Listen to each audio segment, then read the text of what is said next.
The Newsday continues here on One News Now. I'm Sean Yao.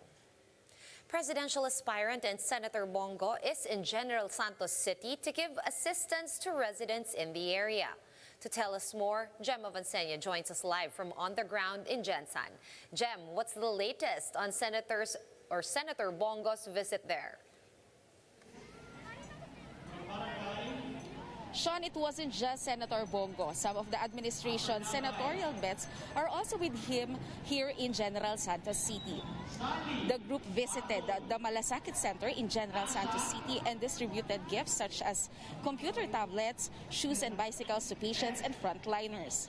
The candidates also provided assistance to several fire victims in Barangay Kalumpang and to over 1,000 solo parents here in the city. Aside from food packs, they also gave away tablets, bicycles, and shoes. In an interview, Go refused to comment about the recent remark by President Duterte that one unnamed presidential candidate is doing drugs, specifically cocaine. He says he does not want to attack other aspirants, but he says he is willing to undergo voluntary drug testing anytime. Go also claims that he has enough experience as a lawmaker to run for presidency. Sean, Senator Bong Go and his team will also join President Rodrigo Duterte this afternoon as they inspect the seaport and airport development here in General Santos City. Sean? Thank you so much for that update and stay safe out there in General Santos. That was News 5's Jem Avancenia joining us live. Let's move on now to other election-related stories we're watching today. Running mates and Senators Ping Lacson and Lacson-Sotto have both tested negative for drug use. The two underwent voluntary drug testing at the PDEA headquarters earlier today. Sotto said that PDEA used a multi-drug testing kit which is able to detect different types of illegal drugs in one go. This comes on the back of President Duterte's claim that one presidential candidate is allegedly into cocaine use. Presidential candidate Calyodi de Guzman condemns the recent attack on Philippine vessels in the Ayungin Shoal. De Guzman said President Duterte should be blamed for China's encroachment into Philippine territory. He adds that the country should be cautious with its reliance on military support from the United States, which Calyodi claims has its own interests. Vice presidential candidate and Davao City Mayor Sara Duterte is urging her supporters to protect her running mate Bongbong Marcos. The former senator and presidential aspirant is facing multiple petitions seeking to have him removed from the 2022 presidential race. The tandem opened their headquarters in Davao del Norte over the weekend. Meanwhile, presidential bet and Manila Mayor Isko Moreno paid a visit to Payatas over the weekend to meet with garbage collectors and junk shop operators. JC Cosico with the rest of that story. Aksyon Demokratiko standard bearer Manila Mayor Isko Moreno Dumagoso vowed to address the country's garbage problems. This as he met with garbage collectors and junk shop operators in Payatas, Quezon City. Hundreds welcomed the presidential aspirant. He even exchanged selfies with residents, resulting to a lack in physical distancing. Ang sarap ng amoy nyo. Parang dati lang Walang bago. Sabi nga ni Chairman, yung basurero ng Tondo, meet basurero ng Payatas. Tapos na panahon ng mga elitista. Basurero naman ngayon. Dumagoso says he wants to be an inspiration to Payatas residents as he was also a garbage collector before. Pumunta tayo rito para maipakita natin sa mga tao na pagsikapan nila ng maigi yung kanilang mga anak sapagkat kung ano ang nangyari sa akin, natulad din naman nila ang sitwasyon ko ngayon. No? Sa sitwasyon ko nung nakaraan, may pag-asa ang buhay at makakaraos din tayo na hindi imposible na kahit ikaw'y basurero, hindi ka naangat sa buhay. Na kahit ikaw'y basurero, may pag-asa ka pala maging Pangulo ng bansa. Mayor Isko vows to address garbage problems once elected as president. He wants to expand the materials recovery facility which he claims helps the environment. Kami, puno-puno kami ng kadugyutan.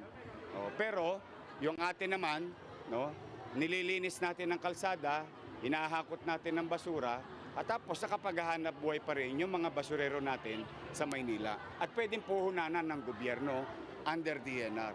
So we will reinforce on whatever capacity na kayang gawin ng national government para itong type of livelihood na to ay ma-recognize. Dumagoso also underscored the need to manage biological waste since we're still in the middle of a pandemic. Among this is the use of face shields. After being one of the first LGU to lift its mandatory usage, Mayor Isko said he's happy with President Duterte's order to lift the policy. If we are talking of 100 million Filipinos being required of face shield, 100 million plastic yun. Almost every day or every other day or every week. So imagine mo yung basura no na magagaling, mapupunta sa ating mga dump site. So yun yung ating logic kasi wala pang science. But if there is a need, then so be it. It has to be managed properly. Lalo na yung mga needles, mga bakuna, and so on and so forth. He will also use technology to better address garbage problems. Baka naman meron ng mga bagong teknolohiya sa mundo na kung saan huwag na magkaroon ng isa pang payatas. I'll listen to whatever technologies in the world and I'll try to get it and bring it in the country so that mabawasan na rin yung mga landfill concept. So dahan-dahan, kailangan may improvement, kailangan may pagbabago, kailangan natututo tayo at sumasabay tayo sa panahon. Moreno also visited the Payatas Memorial Marker where he lit candles to commemorate the July 2000 tragedy where hundreds died after a dump site landslide in the area. For News 5, JC Cosico, we are One News. In other news, the Health Department insists that the country seeing over 2,000 COVID cases for the first time in 11 days, which was last Sunday, does not necessarily translate to a higher positivity rate. The Health Department said one reason for the uptick could be delayed results from some laboratories. The DOH also noted that despite higher average daily deaths in September, COVID-19 casualties have been on a downtrend since October. Undersecretary Maria Rosario Vergeres said the patients who succumb to the disease are mostly unvaccinated individuals. Meron din po tayong kaunting delays sa submission ng ating mga deaths as being validated by our local epidemiology surveillance units. We already have flagged them with these delays. No? So pag tinignan po natin, yun pong ating mga deaths na naitatala, 80% of this were deaths coming from October, September, and August. And the Health Department has reported under 1,000 new COVID-19 cases on Monday. This brings the total caseload to 2.82 million, close to 19,800 of which are still considered active. 218 people died of the virus in the last 24 hours, hiking the death toll to 47,200. 169 cases previously tagged as recoveries have been reclassified as deaths after validation.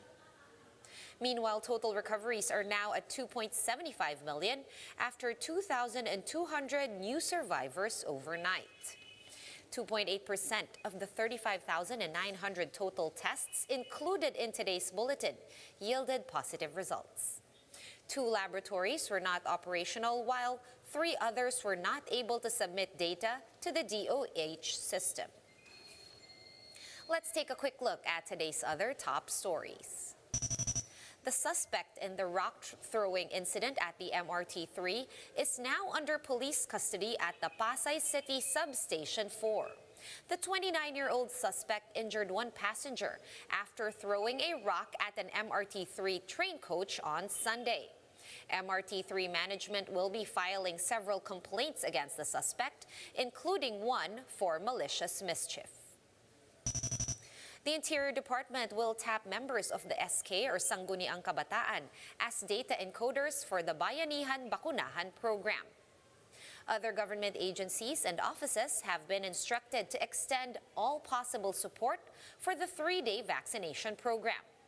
The National Mass Vaccination Campaign will run from November 29 until December 1.